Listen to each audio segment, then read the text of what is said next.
Welcome back to another episode of the Bwacast. I'm Hugo, and here today I have with me Laxman. Hey. And Stuart. Hello. And today I wanted to talk about what is it about gaming that makes the competitive scene so toxic. So Laxman, what do you think? Well, I think the biggest issue with the competitive scene and the fact that it's so toxic is that the anonymity of the internet in general, right? I think this isn't something that's just isolated to gaming. You see this all on social media, various forums, Reddit. I mean, famously is 4chan. Yeah, 4chan. But I think 4chan's more purposefully toxic. Yeah. Rather than what we're talking about. It's just the anonymity of knowing that there's no repercussions for your actions, right? No punishment. Yeah, and it's like I can do what I want to whoever I want, and they can't do anything about it. So, most people are fine in the competitive community, but obviously it's just a couple of people who want to take it that next step too far. It creates a lack of accountability. Like, no one has to feel any repercussions for their actions because, there's no way to link someone's online account to them, really, unless you're, some mega hacker person. But also, it's like if you link their online account to them, even if you think of in real life and you look at other sporting codes, if you're in your local sports league and you get banned, there's a reputation repercussion. It's not just a mark. It's not just a marking against your name. Everyone's going to know you for this reputation you have. Yeah. It's within the community. And those people know you, right? Whereas if you get banned, it might be the people you were playing with at the time might know, and they'll probably be living so far away you'll never ever meet them. I mean, even then, you can just you just buy a new account or change your name on your account or something, and you just go back in, start from fresh again. It's not even a big issue for anyone. Right. Another thing also is that the internet and the online gaming community is not regulated like other communities, and I think even with all those tribunals and justice systems within gaming. Yeah, it's just so easy to get around it, right? That it's pretty much ineffective. A report system isn't enough to punish a player. Yeah. I mean, it works to differing extents in different games. The CSGO report system where you use Overwatch is absolutely terrible. No one ever gets banned. You can literally play with full hacks, and as long as you don't get reported, I think it's 11 times within a week or 2 weeks or something, then you won't get banned because you won't get overwatched. So you can just know how the system works and then hack openly and not hide it at all, and then still not get banned in that game. But even to your point is that you can just buy a new account, right? Yeah, it's super cheap. A game with CSGO, $15. You can Overwatch is a bit more expensive, but really the worst it gets is a fee. Yeah, it's a $60 fine for hacking. And depending on how much you've hacked, it can be worth it to some people. Yeah, and also you got to think of, by the time someone who's hacking gets caught, they would have put in so many hours, right? Yeah. So even there's a return on investment in that they would put in hundreds of hours, presumably. And then they'll just be like, all right, well, I paid $60 if you're talking about Overwatch for hundreds of hours of content. Might as well toss another $60. And I think the reason why it's also tolerated is because for the publishers and the developers, it's extra money, isn't it? Yeah, someone's going to... Yeah, that person's just going to buy another account, which is literally just giving more money to the publisher. Yeah, and I also think having a toxic community hasn't proven detrimental to a game's success. No. Therefore, the publisher or the developer of the game is no incentive to actually try and stop this behavior or curb it to more traditional means. Yeah, I mean, there's a definite correlation between the size of a game and how toxic the player base is. Right. With games like CSGO, LoL, Dota, even Overwatch to some extent, but it's fairly new, so it's not too bad. The bigger games have way more toxic players in it than a small multiplayer game. Do you think that there's a correlation between a game's length to its toxicity? Because I find in Overwatch, because there's shorter matches, right? Some people might get upset, but it's very tame because people know they're going to be out of it very quickly. It's a short experience, just put up with it and then head off. Whereas, when you're playing a MOBA like Dota or LoL, it seems to be much more because you go in with a time commitment, much longer time commitment. I feel like it's the opposite though, simply because of the same, the reason of time commitment. Because you're going to have to spend an hour with these other 4 players. Yeah, it's more worthwhile, especially in competitive and ranked, to be on their good side and everyone to have good morale and good spirit so that you can win. Yeah. Compared to Overwatch, where you might have a 20-minute game. And it's a lot, the throwing aspect is lessened simply because, it's just a short game. See, I get what you mean, but I would feel for me, it would be much more frustrating to be playing a game knowing that I can't leave and knowing that it's going to be a longer time, right? So when I play Overwatch, even if there's someone that's really shit, you don't get too mad, or someone that's purposefully throwing, you don't get too mad because it's not that much commitment of yours. Yeah, and in Overwatch, even if you're playing a competitive game, you can play 3 full competitive games in the time it takes you to play 1 competitive in LoL or Dota. Right. So even if you lose 1 due to someone being toxic, if you make just it up play really quickly. well, you can just win the next 2, and then you're still up compared to where in LoL. Yeah. You're playing with someone toxic, or you're playing and you get really frustrated, Mm. but all you have is 1 hour almost. That's Yeah. just a loss, and you haven't gained anything. I think what Dota does well, though, I mean, we just talked about how the tribunal systems and justice systems don't do too well, but I think Dota's is actually quite good. So what is Dota's on? I'm not familiar. From memory, what it is essentially if you're doing badly, if you're playing very badly, you get reported and you leave games.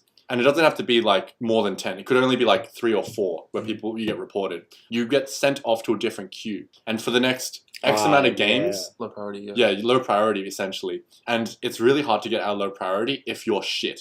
Yeah, it's actually so hard to get out of low priority. But so they basically punish all of the trolls, yeah? But if you're, like, what if you just shit? If you're just shit, then play with shit people. Yeah, if you're shit, like, this would probably only happen if you're really shit and you queue with your, like, grandmaster friend or something. Then obviously it's going to be an issue because the other team and your team are going to be like, what the fuck, this guy's terrible and he's playing in a high level. But if you're playing with other shit people, then it's not going to be an issue to anyone. And eventually you want to get out anyway. Fair enough. Another thing, did you guys have anything else you wanted to talk about? Because I think that, going back to moderating, if you look at other competitive scenes, just period, they're all heavily moderated, right? Like you can't go do whatever you want on a sporting field and then expect no repercussions, but you can do that in online gaming. Is that something that should change? The sportsmanship? Yeah, because it's kind of like, it's definitely for sportsmanship. How many times have you said, like, shook hands with someone and they've given you, like, the limpest, like, whatever, fucking good game. So often. Right? Dude, in basketball. People get so salty, yeah. right? And you can imagine if they don't have to do that online, instead they can do something else. People will take that option. So do you think it should be kind of like a mandatory thing? Well, like I know in some games, like the computer automatically types in GG for you, right? do you mean, so you're talking about just sportsmanships, or are you talking about punishment for poor play or something? What? I think punishment for poor play you can't do. Not poor play as in not playing well, but as in like trolling and that sort of stuff. It's also just hard to tell, isn't it? I mean, sometimes. if you could make an AI to reward good sportsmanship, people would obviously... That's a good idea, Exactly. Yeah. Rewarding good sportsmanship. Type GG in 100 games this month and you earn 3,000 coins. It might even, honestly, might be something as simple as that. Like with traditional sports here, the only reward for winning is the fact that you've won and you're going up a ladder, correct? But with a lot of MMOs, part of the winning is leveling up, getting items and getting cosmetics and stuff like that. Yeah? And kind of takes away from the winning aspect. More of like, help me get what I want. Yeah, because in that case, it doesn't really matter as much if you win or you lose. Like in Overwatch, you can lose a game, but if you play really well and get good stats, then you'll still get a lot of experience and still level up and get a loot box. Yeah, part of that progression thing is also, you can't really tell someone's skill level in traditional soccer before you've played soccer with them. But you can do that with online gaming, simply because there's an ELO system, an MMR system, all these different like Plat, Grandmaster, Master. So you already have a preconceived notion about these players and how they should play it. That's true, fair enough. But I still feel like... particularly, you guys were talking about progression systems. I feel like in competitive, it's more the rank that's more important, right? People get mad that they're slipping away from getting, master, grandmaster. And so it's like a title that's the most important thing. And, I think, Hugo or Stu, you guys said about rewarding people for good behavior. Like that is honestly something that should be considered, right? It'd be tricky to implement it in a way that seems natural or seems like it goes with the flow of the game, though. But here's the thing, right? Does it necessarily have to? Because you look at like a lot of changes in sporting codes and they're like often thrust upon. Even something as simple as rewarding everyone for being in team chat in Overwatch. Like, or like getting extra experience for the whole team being on team chat sort of thing. Yeah, something like that. Yeah, because like, one of the weirdest things, I don't know if you guys feel it, but whenever I play like a MOBA, I type in GLHF at the start of every game. Yeah. And like, I don't know, you automatically feel a bit better and a bit closer to the team if they respond back to you. Yeah. Right? And it helps build, like if a team doesn't respond back, it's more likely that no one will ever type anything the entire game. But as soon as one person responds, then everyone starts typing. And then when you start typing, you have a better experience overall. So I think, incentivizing people to talk, whether it be like GG, saying good luck or something, have fun at the start of games, will just make a better experience overall. I mean, it also, the way people talk before the actual game starts, especially in Overwatch and CSGO, affects to a large extent, how people interact with each other through the whole game. Because if you start the game, you log in, and then while people are still choosing heroes, you're like, oh, hey guys, how's it going? That sort of thing. And you're really friendly with people. Then a lot of the time, even the toxic people aren't going to be super toxic just because you greeted them with this positive attitude. And also, it's like, if you get everyone to talk, then you can kind of shout down the toxic person, right? It's only a problem when the toxic person is the only person talking. Or when there's just like one person trying to combat the toxic person and it becomes a bit of a shit show. It works well when, if you establish the tone at the start, I feel like it makes it harder for someone else to do like negative behavior to take over the group dynamic, right? Yeah, I think onto that negative behavior in groups though is when you have like the team league and you can play with just your friend or play with 2 friends or 3 friends. I think you should strictly have it as a 5-man or the max amount of players, because when you have 2 or 3, like you're with your mate, you have no incentive to talk to the other teammates. Right, and you tend to like stick together within your own little pack inside the team. Yeah, I think that's a problem. That's becomes a problem in Overwatch quite a lot. You'll match with people like it's a 5-a-side or 6-a-side in Overwatch, and you'll have 4 individuals and a duo, and then the 4 people will be talking to each other and talking about team comps and who can play what, and the duo will just talk to themselves and pick like Pharah Mercy, or they'll pick Reinhardt Anna, and like it doesn't really matter what everyone else is playing or what everyone else's like mains or best heroes are. They just go off by themselves and do their own thing. So I can see some merit to a system that rewards you, if you're in a group, rewards you for swapping over to team chat and talking in team chat as opposed to in the group chat. Do you think they should also reward filling? So for instance, sometimes backfill. No, not that. I'm talking about, when you're doing picks in competitive. Or composition. This is more MOBAs, right? So when someone plays support but they never wanted to play support or stuff like that. Yeah, or they like had to fill in a role they didn't want to play. Yeah, and it's obviously not going to be entirely fair because it basically means whoever's picking last gets a fill position. But it will incentivize, nothing's more frustrating when everyone's like typing in the group chat and the person that's last to pick, and they need to pick a healer, and they don't pick the healer, they pick someone else. Like a Hanzo. Yeah, and your team just gets wrecked. I think maybe it should be the game system that solves this though, where maybe you set 4 or 5 heroes in a MOBA that you're proficient at. And like at least one of them should have to be a support. Yeah, exactly. One should fill each role, yeah? So that when you get matched, no matter which role you get, you are able to fill each one in. So maybe it's upon the developers, I just think because it's so hard to regulate this stuff, you're better served in trying to put incentives out there rather than punish people, because I think trying to beat people with the stick has never worked in the gaming community. People always find a way around it, or they just don't care. The problem is then you do get a meta trap where that kind of forces people into a certain meta where they have like 2 healers, 2 supports, 2 tanks and 2 damage, especially in Overwatch, because like a lot of even high level players will run dive comps that have 3 tanks, 2 DPS, and then like a Mercy or something, or they'll run like only offense and 2 healers or 3 supports and not have any tanks. So rewarding people for playing the meta, which would be you have to have your supports, you have to have your tank, and you have to have your damage dealers. It's kind of strange. It would have a weird impact on the game. It wouldn't have an impact on high level competitive play. I think it would have an impact on low level. But this is just because, let's be honest, Hugo, we were talking about this and you swayed me over. I do think that there's less toxicity at higher ranks than there is at lower ranks. And that's really kind of where you need to solve the problem. Because once you're at the higher rank, all that really matters is winning, right?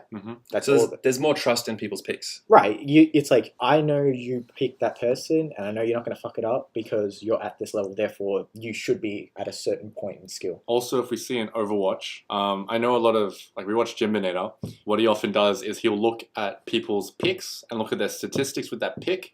And they'll look, he's had this many wins, he's had this many losses, he plays well with this character, kind of thing. I think that's a bit misleading because if you want to talk about that, we were looking at my stats for Heroes of the Storm, and Li Ming is by far my best character. Like, I'm really good. But I feel like Heroes of the Storm's statistics aren't as in-depth as Overwatch's. Yeah. Okay. It's a lot more simplistic. Overwatch's, you can see like literally every stat and your averages and your maximum and minimums and stuff for every stat. It's just a good understanding when perhaps you look at someone playing a Genji when they have only played about an hour of Genji. Something like that. That's a lot more comprehensive. And then you look at their statistics within Genji and their statistics with like their main, which might be Roadhog, which is is a lot better with 700 hours. Yeah, it's a lot more in depth than Heroes of the Storm. It's a good mechanic to be able to check people's stats because like I could be a Roadhog main and someone else in my team will say, "Hey man, can I have Roadhog? I'm a Roadhog main," and then I can check his stats and see like if he has way more hours than me, his average eliminations and that sort of stuff are way better than mine. Like I can go ahead and swap off Roadhog because he's obviously going to be better than me. So I think that's a good mechanic. So maybe that's a way to reduce it is to have people's stats available readily,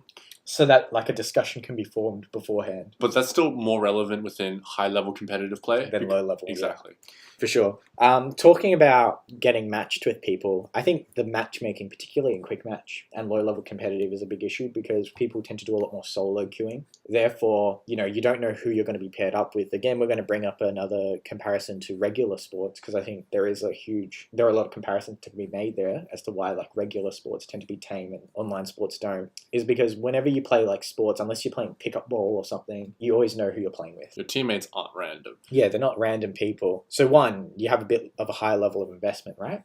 And two, I think there's a certain like empathy that you have with people when you see their faces as opposed to when you don't. Yeah, for sure. Right? Like if you say something bad to someone and then they have like a hurt expression, it doesn't make you feel good. It makes you want to punch their face. Yeah, that's terrible. Maybe just me. You know, I mean, in real sports, you definitely build a repertoire with the people who you're playing with. I think you mean rapport. Rapport. Yeah, that one. One of those words. Almost. Build a rapport with the people you're playing with. Whereas in like quick match or solo queue, right, you really don't at all. They're just gone. Yeah. It's very there's very few games where you end up building rapport with people, but in the cases you do end up making good friendships, and you might play with that person across the globe. Right. It's just a shame that you don't get that nearly as often as you would in traditional sports. Yeah, it's the exception, not the rule. But I think, that's just the nature of playing online. Yeah, I mean, you can't like mute people in real life in sports, which sometimes, you wish you damn could. Yeah. So it forces you to like actually get to know people. Like even when you're playing against someone and you play against someone a bunch of different times, you sort of get to know how they play and what kind of person they're like. Yeah, I completely agree. Another thing I also believe is an issue is the fact that when you play in a multiplayer game, particularly with MOBAs, picks are locked in from the beginning. Do you mean due to the meta or due to people's like own playstyle and heroes they've already got in mind? Or do you just mean that they can't swap mid-game? Yeah, I'm thinking quick match particularly, right? Like you pick a hero and then you just go into the game. So it might also cause some undue like pain or anger going into a game and having just a completely shit comp. Yeah, so someone will be like, oh, I want to practice Hanzo, so I'm going to go into quick play and play Hanzo every game. So like they have no intention of swapping off and they won't do it at all. That being said, I think no one has a right to get angry in quick play because it's quick play and it doesn't mean anything. Yeah, but I mean that's also like when people say, oh, it's quick play, like I'm not trying, I don't care about quick play. It's also kind of a cop-out. It's like, I know it's kind of a cop-out, but still you shouldn't care, right? Like you shouldn't get too pissed off in an exhibition match.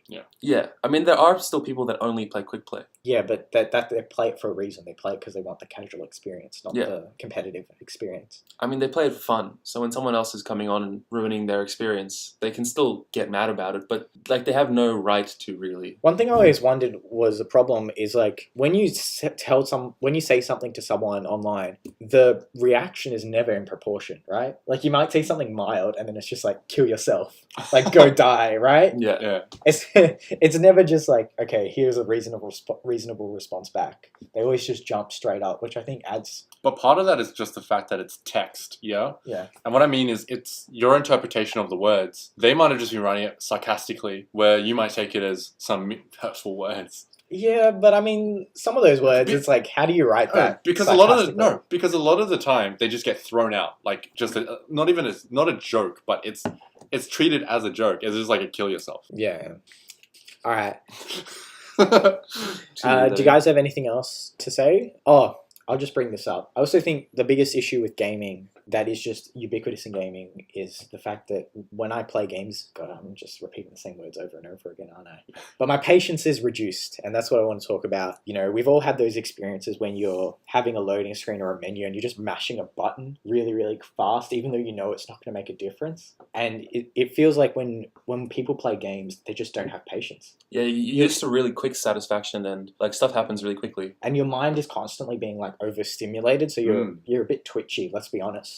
And as a result, if things don't tend to go your way or people just don't act the way you expect to, then it pisses you off a lot easier. You have a shorter fuse. But Hugo, you brought up something that was good, is that people can also get angry because another person is not playing the way they want to. They're not fulfilling the expectation they already have of the hero and not the player. So they might have been watching professional players playing the same hero and strategies for that hero. So they've built all this expectation for this hero, and they're expecting competitive play, the person playing that hero, to fulfill that. But obviously, because it's a low elo, play, they can't. It's like expecting a club person to be playing like, I don't know, Roger Federer. Exactly. Right. Or even just as simple as you watch a competitive player play a certain hero and buy certain things in Dota. So when someone else comes on with that hero and doesn't buy Blink Dagger, go off in chat saying, "What the hell? You have to buy Blink Dagger. You're gonna ruin the game for everyone." Yeah, well, I think that's like a stylistic choice. If you think of traditional sports, you build a team and then you guys devise like a team composition and then you work it through all the matches. But because you only got one match, right? Yeah. Which usually when you're playing these games is unless you have concisely communicated to the person just how everyone is going to play. When they don't do what you expect to do, then it can piss people off. But still, I think the biggest issue with that is that people always go out of proportion with their responses, right? Yeah, definitely. And anything else you guys wanted to bring up, or are we going to be putting this one to bed? No, I think we can wrap it up. Here, do you want to talk about meta in this or anything else? I think we've covered the meta though. Yeah. Okay. Oh, good. Thanks a lot for joining us, and we'll see you guys on the next one. Bye. Bye.